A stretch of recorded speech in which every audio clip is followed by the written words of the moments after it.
And our top focus in WION right now. The war in Gaza has resulted in a lot of casualties. Civilians, aid workers, Israeli soldiers or Hamas militants. All of them have become a target of the ongoing war. In the latest, an Indian national serving with the United Nations Department of Safety and Security was tragically killed in Gaza. The incident occurred in Rafah when the UN vehicle was targeted, marking the first international casualty among UN staff since the war broke out.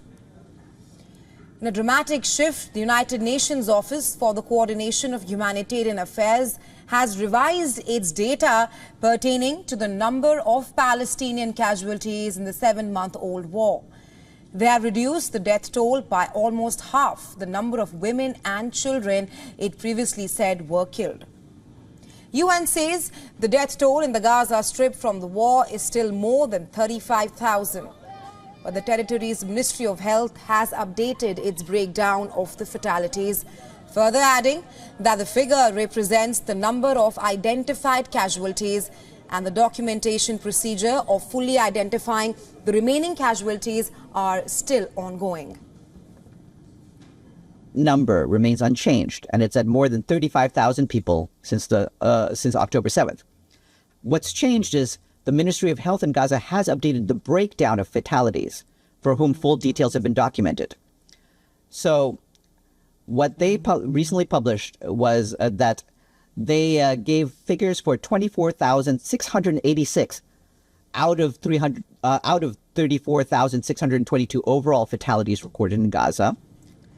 On the other hand, Turkish President Recep Tayyip Erdogan says that more than 1,000 members of the Hamas militants are being treated in hospitals across the country, asserting his stance that Hamas was a resistance movement.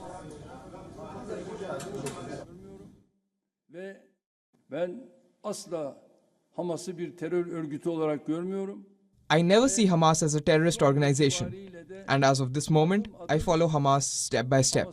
And in my country right now, more than 1,000 Hamas members are in our hospitals, all of them undergoing treatment. Meanwhile, on the battlefield, Israeli forces push deep into the ruins of Gaza's northern edge to recapture an area from Hamas militants. While in the south, tanks and troops pushed across a highway into Rafah, leaving Palestinian civilians scrambling to find safety. Elsewhere in West Bank, Israeli demonstrators blocked aid trucks headed for Gaza. The demonstrators could be seen throwing supplies from the trucks onto the ground. According to a statement from lawyers representing the demonstrators, 4 of them, including a minor, have been arrested by the authorities.